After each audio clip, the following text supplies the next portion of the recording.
শুভরাত্রি বন্ধুরা, কেমন আছো তোমরা সবাই? তো কেন শুভরাত্রি বলছি বলো তো? দেখো, বিয়ে বাড়িতে সবাই রাতের বেলায় যায়, তো সেই জন্য আমিও একদম রেডি হয়ে তাড়াতাড়ি বরের জন্য অপেক্ষা করছি। ভাবলাম যে ভিডিওটা করেই ফেলি এখন, না হলে তখন গিয়ে কিভাবে করব। তো দেখো, আমি একদম ফুললি একটা বেনারসি শাড়ি পরে নিয়েছি, সঙ্গে এই যে ব্লাউজটা, আর আমাকে এই যে কাছ থেকে চলো দেখিয়ে দিচ্ছি কেমন লাগছে, তোমরা অবশ্যই কমেন্টে জানিও। আর বিয়েটা কিন্তু আমার বরের বন্ধুর বোনের বিয়ে, তো বুঝতেই পারছো, তো সেজেগুজে কি না গেলে হয়? সবাইকে তো দেখাতে হবে নাকি? তো এই যে দেখো, আমি কিন্তু পুরো রেডি হয়ে গিয়েছি। তো চলো।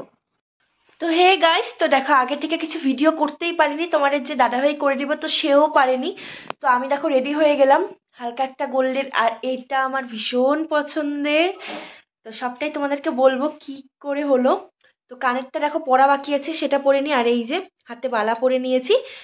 তো চলো, এখন আমরা যাব বিয়ে বাড়িতে, মানে আমার বরের এক বন্ধুর বিয়ে। তো আগে থেকে কিছুই করতে পারিনি, তোমাদের দাদাভাই একটু বেরিয়েছে আজকেও, সারাদিন ব্যস্ত, কে আমাকে ভিডিও করে দেবে, তো সেজন্য।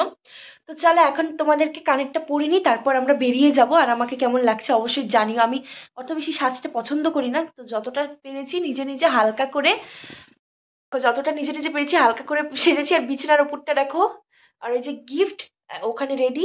তো চলো বিছানাটা একটুখানি গুছিয়ে নিই, তারপর কানেরটা পরে নিই, আর আমাকে কেমন লাগছে অবশ্যই জানিও। তো চুলটাকে ছাড়াই রাখলাম বলো, সিঁদুর দিয়েছি ডিপ করে। চলো।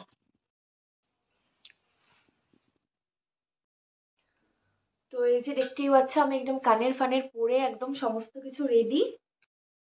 দেখো আমি রেডি করে পুরো নেচে নুচে রিলস ফিলস ছেড়ে প্রায় এখন ঘড়িতে বাজে তোমাদের শুয়া 10টা, হ্যাঁ 10টা 20 বেজে গিয়েছে। ওই দেখো ঘড়ি, 10টা 20 বাজে, এখনো পর্যন্ত আসছে না তোমাদের দাদা ভাইয়ের যে বন্ধুরা। তো তাদের কাজ আছে, তারা বউ নিয়ে তারপর ঢুকবে। তো যেহেতু একটা গ্রুপ আছে বুঝতেই পারো, তো এখন আমি গিয়ে কি করব, তো তারা এখনো রেডি হচ্ছে। তো কখন হবে কে জানে। আমার এত জোর খিদে পেয়েছে, আমি দুটো বিস্কুট খেয়ে নিলাম, যেহেতু দুপুরবেলা একটুখানি আমি খেয়ে একটা কাজে বেরিয়েছিলাম। তো সবটাই তোমাদেরকে বলবো, জানো আমার খুব তাড়াতাড়ি অ্যানিভার্সারি আসছে, তো আমি ভীষণ খুশি, ভীষণই খুশি। তো চলো আমি এখন বসে থাকি, আর কি তোমাদের দাদা ভাই আসবে তারপর দেখা হচ্ছে।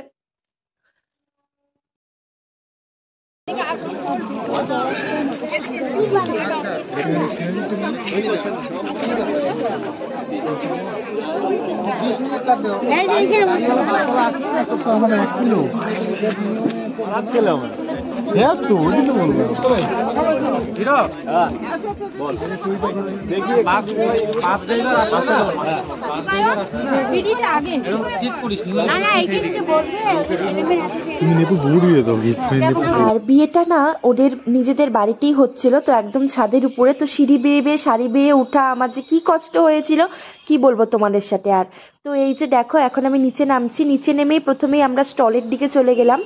তখন প্রায় বেজে গিয়েছিল 11:30, মানে রাতের কখন খাবো। আর এখন তো ফুচকা বন্ধুর সমস্ত দেখো বইয়েরা, আর আমরা কফি ফুচকা তো এগুলো খেলাম। খেয়ে দিয়ে একটুখানি বসেছি, তারপরে যে রাতের খাবার খেতে চলে এসেছি।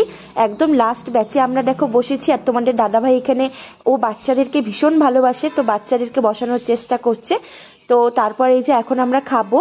আর এই যে দেখো খাবার দিয়ে দিয়েছে, প্রথমে কড়াইশুটির কচুরি, তারপর চানা মশলা, তো তারপর ডাল ভাত সমস্ত কিছু, বেগুনি। তো ফুল খাওয়া দাওয়ার তো শর্টস আমি তোমাদেরকে দিয়েই দেবো। তো দেখো লেবু চিপে প্রথমে আমি খেয়ে নেব। আর এই যে খাওয়ার প্রথমেই পড়েছে শুকনো লঙ্কা। তো দেখো বাড়ি চলে এসেছি, আর এই যে আমার মুখের অবস্থা, তো মেকআপ আজকে ধোবো না এই ঠান্ডায়। আর এই যে এটার একবার অবস্থাটা দেখো। চলো গাইস, আমিও এখন ঘুমিয়ে পড়ি। তোমাদের সকলকে গুড নাইট, টাটা।